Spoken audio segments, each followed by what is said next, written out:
a little sleeper Shea had team, 27, to be honest 13, with and 6. you. Oof. Dylan Brooks had 12 on 5 of 6 shooting, 4 for 4 from the field from 2, 1 of 2 from 3. Kelly Olynyk had 18. Nickeil Alexander-Walker had 12. And that him and Shea Gilgeous-Alexander cousins. Who? Nickeil Alexander-Walker and Shea Gilgeous-Alexander, I'm pretty sure. Oh, really?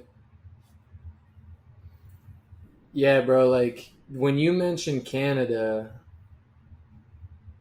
I like them actually. RJ Barrett, Like Dwight they look Powell, like they got a solid team. Zach Edey's on that team. Yeah, exactly, bro. He only played 2 minutes 15 seconds though.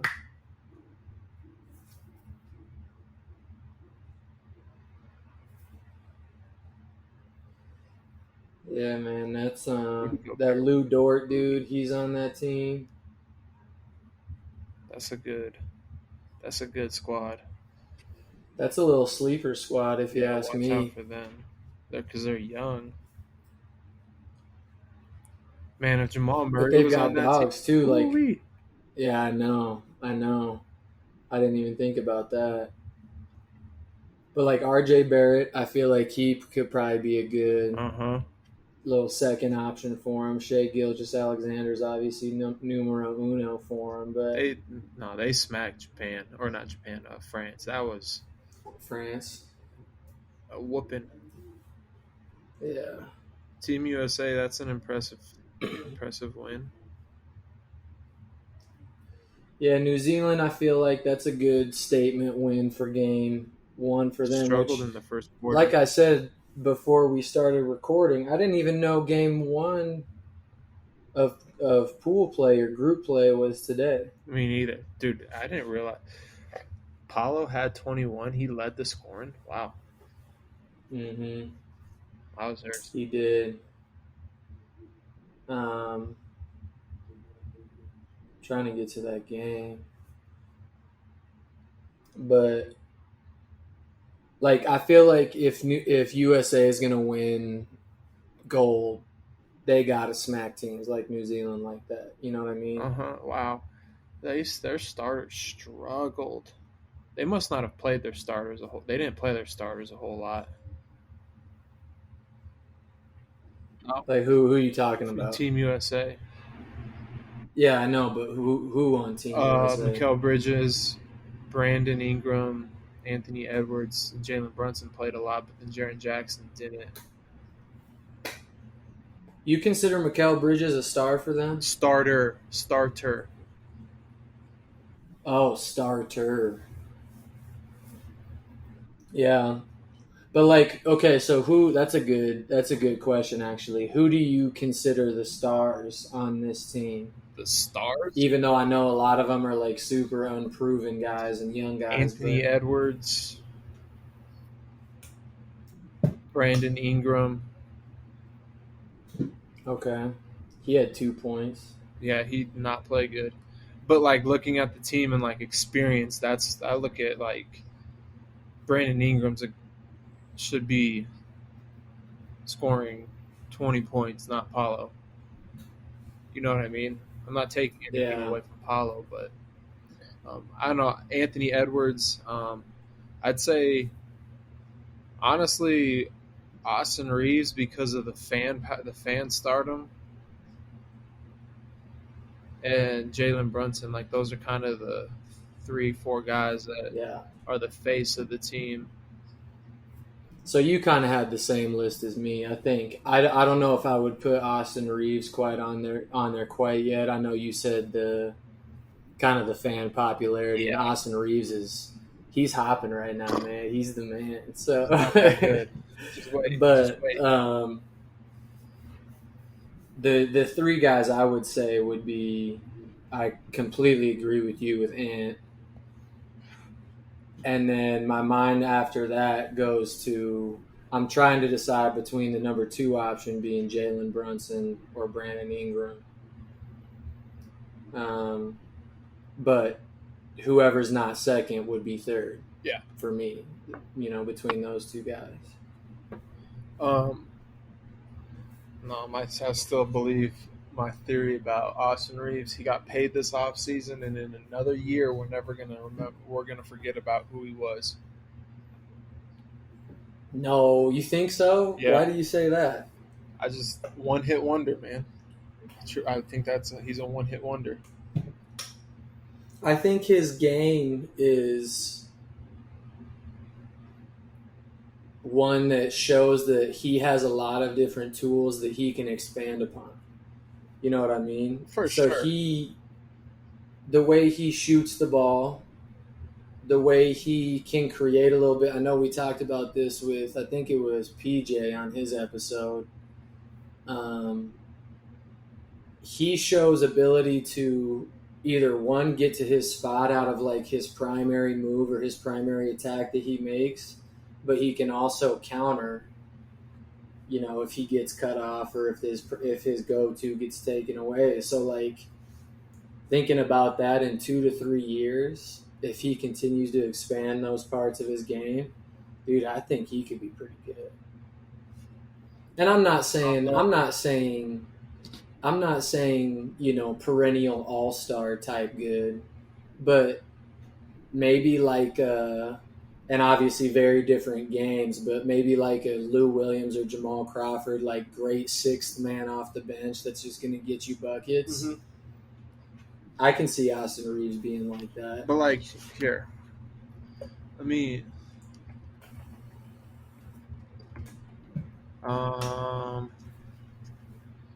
Okay, 1 second. I'm pulling up his stats versus his contract real quick because I want to, like, I just think he's overrated. While you're doing that, I'm going to welcome the people to episode, is it 25? Yeah. Quarter century, baby. Episode 25, Kitchen Hook Podcast. Welcome back, people. Absolutely, welcome back. Another 25, that's a lot. That feels good. That's a good milestone to hit. But we're just talking about Team USA, and we just got on a tangent with Austin Reeves. But I'm going to let Bush make his point here. Because I saw this comparison on a podcast, and I'm sure you saw it too, because it was all over social media with D'Angelo Russell. Okay, so yeah, go ahead. D'Lo with the Lakers last year, averaged 17, 41% from three, 48% from the field. And that 17 game stretch in the with the Lakers was all career highs, with 6 assists. Okay. All right. So he did all that and had one bad series. And then whatever against Denver, he signs a 2-year, $36 million contract with them. Okay. Austin Reeves last year in 64 games with the Lakers averaged 13 points, 52 or 53% from the field, and 40% from three. 3 rebounds, 3 assists. In his career, in his 2 years there, it's 10 points, 50% from the field, 36% from 3 assists. But he signed a 4-year, $54 million contract. So, I mean, bro.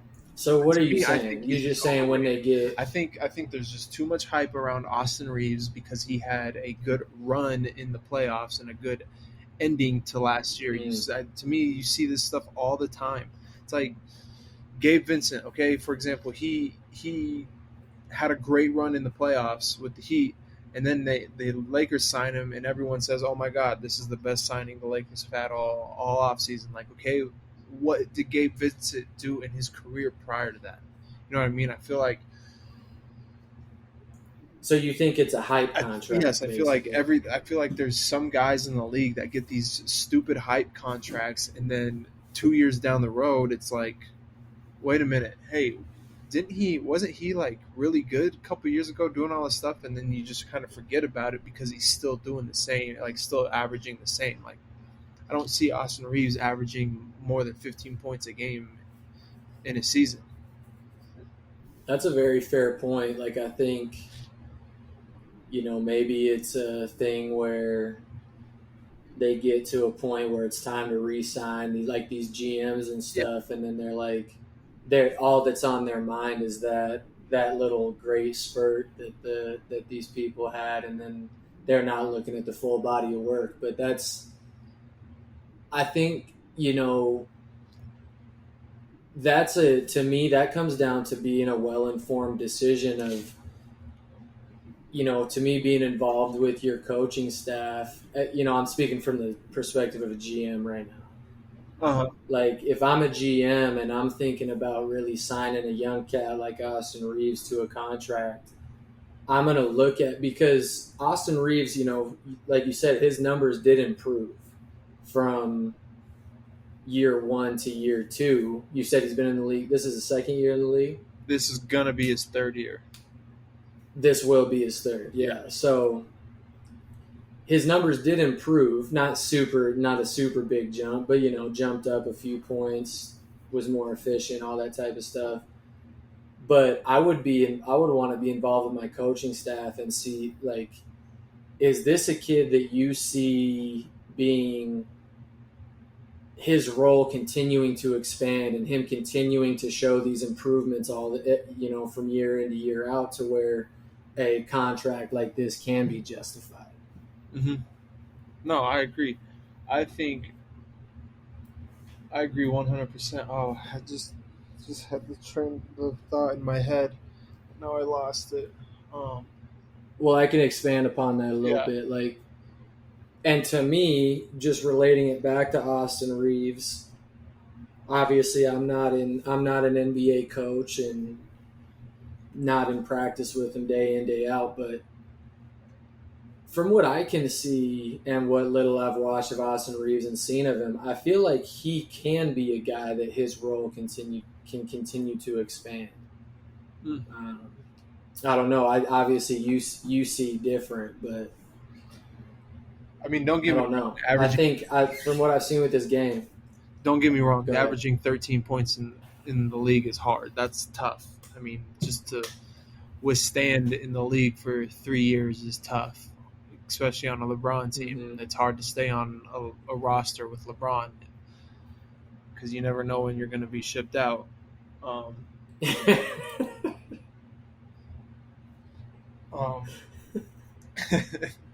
GM. But here's my point. My thing is like I put him on,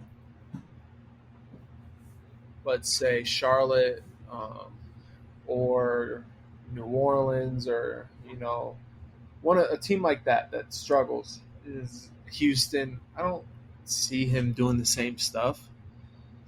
I don't, or being isn't that part hype. of? I don't see him getting the same hype. I think it's a drawn effect of playing with LeBron as well, and the fact that he did have big games that saved the Lakers' asses, that helped him out. Yeah, and that's kind of in line with what I was just about to say. Isn't that part of learning a bigger role, though, is you can see and learn from guys that it's still their baton right now, but they're teaching you and training you to be that guy one day, because everybody isn't year 3. They're going to be a organization changer or a culture changer. Yeah, no, exactly. You have to learn that type of stuff. There's not many guys that are coming and going to be that. So I think from your point, the way I see it, I see Austin Reeves only benefiting from having those smaller roles, and we saw his role even this year as a playmaker start to expand, especially when LeBron was off the floor, to where he'll learn. Basically what I'm saying is he'll learn that part of the game as time goes on, learning from these more experienced guys. And to your point, that's why I think 4 years, $50 million is kind of a stretch for a contract for him, because played 61 games last year. They didn't make the playoffs. Played 64 games this year, made the playoffs, and you saw a 6-point improvement from 7 to 13 points per game. But I need maybe another year to show me, hey, okay, can't just toss out money. We saw, like, personally, I think that's what ruined Jordan Poole's whole run with Golden State, was just getting tossed all that money. And it makes these young guys like slightly entitled, where they're like, oh, I'm getting paid more than this guy who's been here longer, who's a vet, who's done more, and now I'm going to mouth off type stuff. And it's like, dude, just because you get paid more money, like you have a bigger expectation, but it doesn't mean to like just go flaunt it off and not work as hard, because apparently that's kind of what happened with him, is that he got paid and it wasn't this. He was never really the same. Even right when he signed that contract, he was acting different. Yeah, and well, let's hope Austin Reeves doesn't get punched in the face in preseason. So that's a big issue. That what happens if Braun punches him in the face? Then he's gonna get shipped off, like you said. But I don't think. Are they going to paint? Are they going to paint a picture for Braun, or are they going to be like, no, he just demands a lot? Is it gonna? No, but like the goalpost going to move because it's LeBron?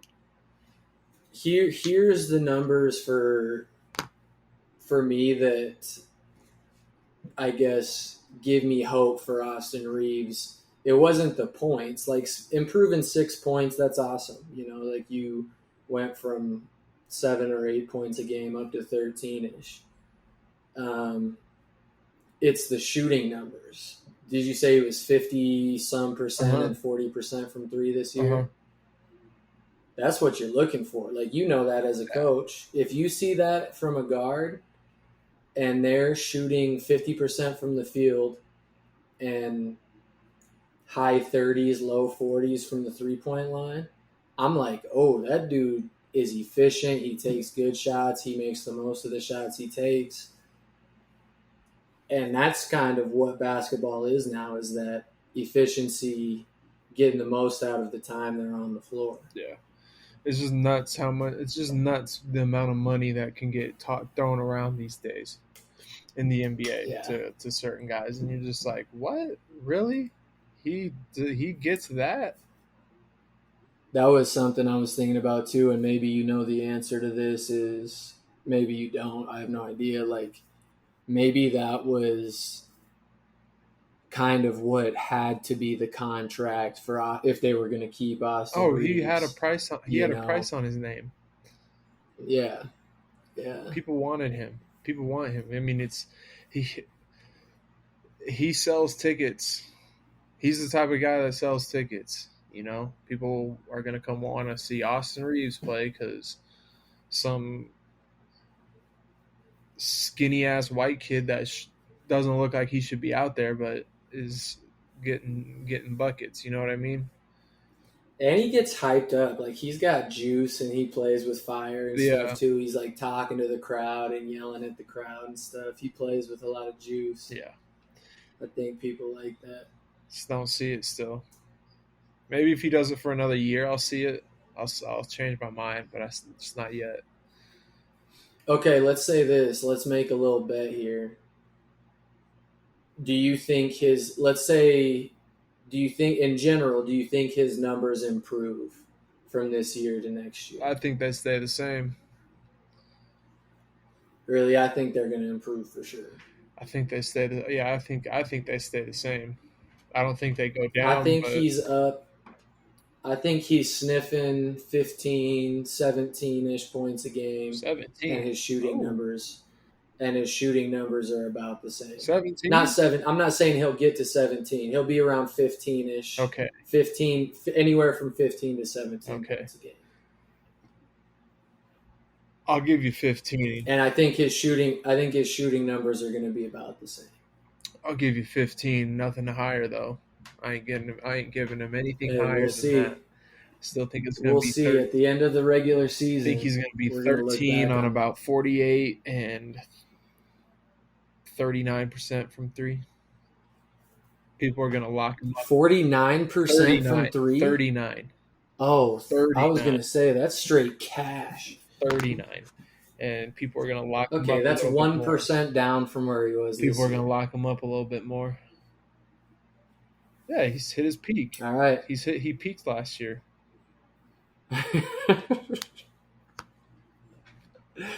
I can't believe you're saying this about your beloved Lakers, man. Warriors fan, Warriors guy. Steph Curry. You're a Warriors guy now. Steph Curry. I jumped on that bandwagon in 2017 when Kobe stopped playing. Yeah, that's not unexpected, to be honest with you. I respect it, knowing your allegiances in this world. Yep. Did you see my tweet today? I wanted to ask you this. Like what player kind of got you into basketball? Do you remember who it was? I thought you were gonna say Penny. Penny was a little bit too early for me to really like understand who Penny was. You know. So for me, it was Allen Iverson for sure. AI was, he was just coming. He was just starting to get famous right when I started playing. Same with Kobe. I always wanted an 8 jersey. For me, it was Kobe. Yeah, for me, it was Kobe. It always was even. Yeah. Because every time, you always hear people say like, you go out to the backyard and you're like, oh, Kobe. Every time you shoot something, Kobe. Mm-hmm. Like that's what got me into basketball is the fade, like his fadeaway and all that stuff and everything about the way he played. Like I've been watching highlight films of him the last couple days and it was just like, damn, this dude was really good on the basketball court, like really good. Was there anybody else that comes to mind for you? Melo, because we got all altitude. We got altitude, so we got all the Nuggets games. So I watched a lot of Carmelo Anthony, and young Carmelo was so fun to watch for me. Him, I enjoyed watching AI when he came to Denver. We watched a lot. What about Tracy McGrady? T-Mac, yeah, T-Mac. I wanted a pair of T-Mac shoes. Do you remember those? The ones with the stripes on the inside? I wanted a pair of those so bad. Bro, they came back a little bit. I see them on the shelves of Dick's Sporting Goods and like Finish Line and stuff sometimes. They're still out. T-Mac was another one. I'm trying to think now that you're throwing these. You got Ray Allen. Ray Allen's a good one. One for me is Tony Parker, being a small guard. I was never this good, but I always wanted to be a defender, like as good as Bruce Bowen. Yeah, Bruce Bowen. That one's funny. The one that I always think of just because I can think of a number of big shots he hit in the playoffs was Robert Horry. Mm-hmm. Did he hit the one? No, Derek Fisher hit the one against the Spurs. That one was nuts. And I don't think if that would have been in today's replay world that would have counted. You don't think so? No. I thought that's what like made the rule of like 0.4 seconds was the longest you had to catch or the shortest you had to catch and shoot. But there's just no there had to have been 0.499 seconds left. It couldn't have been it had to have been just that 0.5, like right under 0.5 seconds. Yeah. Because, dude, there's no way. Like, I just watched that and I'm like, there's no way. 0.4 of a second left and the way he ran and was caught and shot that thing, there's no way. It was beautiful though. I'm gonna throw out another one, Richard Hamilton. Oh, those Tayshaun Prince. Tayshaun Prince, yeah. Tayshaun Prince, Ben Wallace, those dudes were. Vince Carter. Oh, Jason Kidd. Williams. I could go down. Jason Williams. Jason Williams. Yeah, you got to show love to Jason Williams. Kyle Korver. What about Peja Stojakovic? Mike Bibby. Dude, Dude, the 2000s were just such a Early nostalgic 2000s, time for 2000 to yeah. 2005, 2006. That time was just like iconic, great. NBA was really flourishing. But I would say for me, Allen Iverson is clear cut. Who like really? I mean, he's my favorite player of all time, but he's the dude that really kind of sparked my love for basketball. Mm-hmm. See, for me, it was just Kobe for me, just because I always wanted to master that like back to the back game he had with the fadeaways and the dream shake and all that stuff. The footwork, Harder yeah, the footwork was stupid, was man. nowhere near that, but I tried. Just takes the reps, going back in the backyard and repping it out. It's what I didn't do. You were catch and shoot tray ball. I feel like that's what you did. Oh yeah, catch and shoot trays and curl cuts, cut Girl. curl cuts and backdoor cuts. Uh, Catch you sleeping. I was like, because back then, and one mixtape was big. So I would like go out in the backyard and try some and one mixtape moves, and also like moves off the or like shots off the dribble. I was always trying shots off the dribble. Yeah, I never did that well. I was just always shooting, like literally just catch and shoot, go spin it to myself and shoot. That's why the pull up game is 99 pull up game on 2K. For you? Absolutely. No way. Maybe not 99. All right, but That's a stretch. 99, that's a stretch. yeah, that's sorry people, that's a little much. I'll give you 96. But I think I'm high 80s, low 90s Hey, at least. That's what I was going to ask you this. I got two questions actually. Now this one popped in my head. I'm going to ask you this one first. Okay. So, if there's the argument that Michael Jordan is 1A and Kobe Bryant is 1B, right? Have you heard? Mhm. You've heard those, okay? All right. So, what if there was no Michael Jordan? It was all Kobe Bryant. Would Kobe Bryant be considered the GOAT? Yeah, I mean, he's the next one that would have been after Jordan, but like, you have your guys like, I think we've talked about this before. Mm-hmm. There's still a generation of the world that thinks Dr. J is the best player of all time. Or there's those older groups that talk about playing against plumbers, man.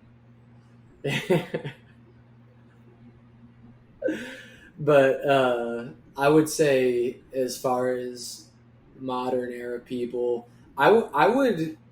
I'm not saying this would be my opinion, but I can see people throwing like Larry Bird in there, or Magic Johnson in there, if there was no Michael Jordan.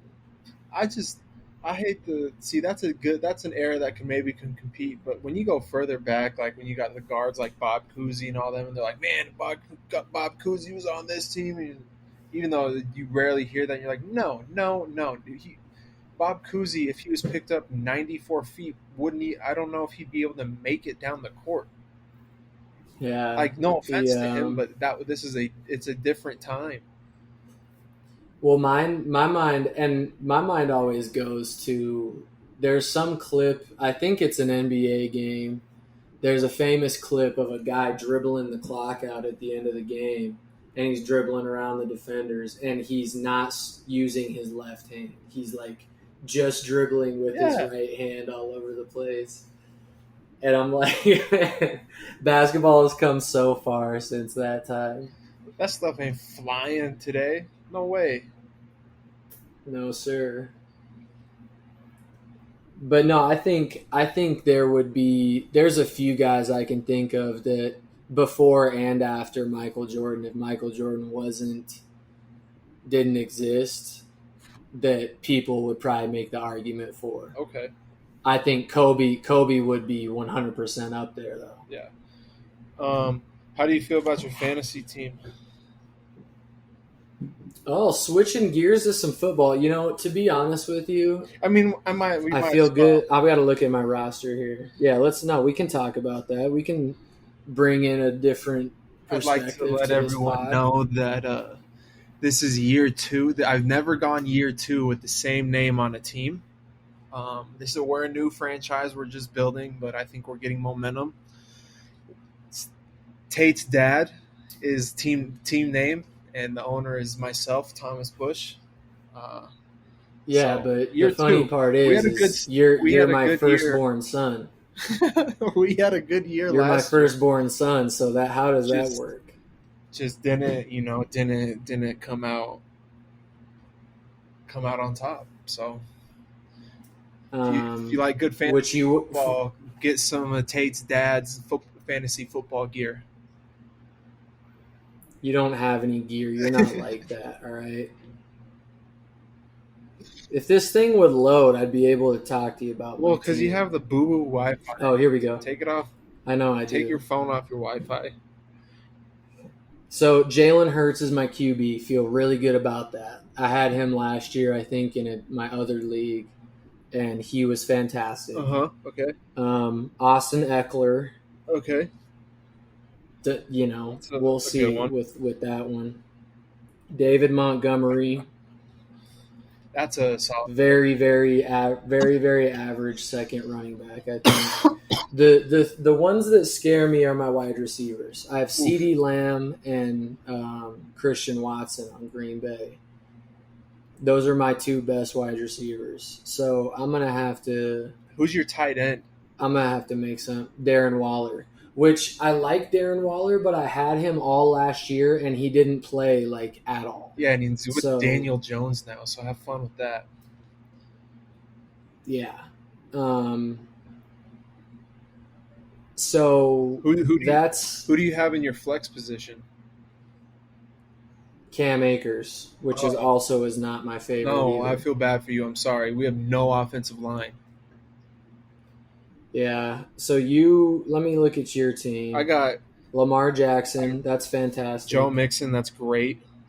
James Cook. Not too sure about that one because someone took. Who was I gonna get? I was gonna get some guy from Seattle, and then someone took him out from under me. Jamar Chase. That was my first pick of the draft. I like that one. Christian Kirk. Yeah, that's great. I like Christian Kirk just because he's got Trevor Lawrence. I like to pick wide receivers that have good QBs that can kind of air it out a little bit. Yeah, you got to. TJ Hawkinson, picked him up at tight end. That's solid. DeAndre Swift, not so much sure what he does for the Philadelphia Eagles. Then I got the Niners defense, and I always pick Justin Tucker. When I know it's getting close to kicker time, I always snag Justin Tucker. He's due for 10 points a game. No, he is. He's an essential for the kicking spot. If you can get let's go. The two for you that I've had before that I really liked was Jamar Chase and Lamar Jackson. Those are great picks for you. How are you picked to win? I had Christian Kirk last year on a team, and there would be games where he would have 30, 35-ish points, and then there would be games where he would have one catch for 7 yards. And it happened all the time. And so I never knew when to play him and when not. It's because he had Kyler Murray as his quarterback, and they kind of had a lot of prima donna receivers that want the ball. He was with. Oh no, he was with Jacksonville. Arizona last year. He was with Jacksonville. He was with Arizona a year that I had him. I was never again. I was like, never again. I wanted to get Amon-Ra St. Brown, but he was gone. Amon-Ra, yeah. But I never know. I would say because Max is always. I would say. Go ahead. Sorry. What did he do? He always picks Patrick Mahomes for every year we do this league. Max is always the number 1 draft pick. Always. That's true. Always. Secondly, he always picks Patrick Mahomes first, and then right when you're about ready to pick a QB, he goes in and steals Josh Allen, and you're like, bro, what are you doing? Oh man.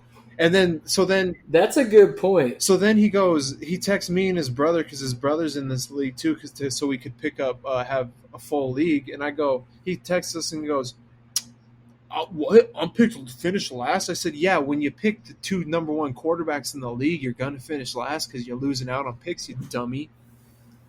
Well, because you're only going to play that one of those quarterbacks. I feel like Patrick Mahomes probably for the most part is going to start 99%. So Josh Allen's just going to be sitting there rotting on the bench. Oh, I was pissed because that's who I was going to pick at quarterback, but it's Lamar Jackson's year. One person, I might catch some heat for this. One person I always like to get is Kirk Cousins for my backup quarterback because. I guess he's a good fan. I'll say this because I'm only probably going to play him once or twice, and it's going to be the bye week for my main quarterback, and Kirk Cousins, he's not going to blow you away, but he's going to get you some points. You know who's a good backup QB to have is Jared Goff. Who's that? Yeah. No one picked up Matt Stafford. I figured that was going to happen. God, hey, I got to shout out the BH Boys podcast, or I got to get their name right. But Dave and all them, they do that fantasy football pick'em and all that type of stuff. Oh, that was funny. I might have to get some tips from them. Right, the Black Hills Boys podcast. Yeah. But I would say for me, overall, looking at my roster, I'm going to finish middle of the road, kind of like usual. Yeah, watch out. That's all I got to say. We'll see. Watch out, because I'm always, every week, dude, I'll keep my QB. I'll keep a receiver, kicker, defense. Like, there's only like 3 or 4 positions that I'll keep all year. Other than that, I'm making plenty moves. You're making moves. I'm trying to see who had a hot week the week before. If there's a chance they'll do it again. I always move. Mm-hmm. I always change things up, trying to find better. Because I'm all like, if someone gets hurt, everyone drops them, and I'm always on my phone enough to know, like, oh, that dude's not going to be hurt for very long, like a week or 2. I'm going to pick him up. That'll be good in 2 weeks. I'll pick him up and put him on the bench. Yeah, man, that's one thing I don't do enough of. I like to, because here's in the I don't know, maybe 6 to 8 years I've been doing fantasy football. Whenever I make a trade, like I'll trade someone away that's like maybe a pretty good name and hasn't been performing. When I trade them away, they start going off. And so I'm always like hesitant to make trades, so I always just do the waiver wire. If I feel like someone's going to wait, someone that's not picked up. I don't do trades. I'll go waivers. But I go 100% waivers.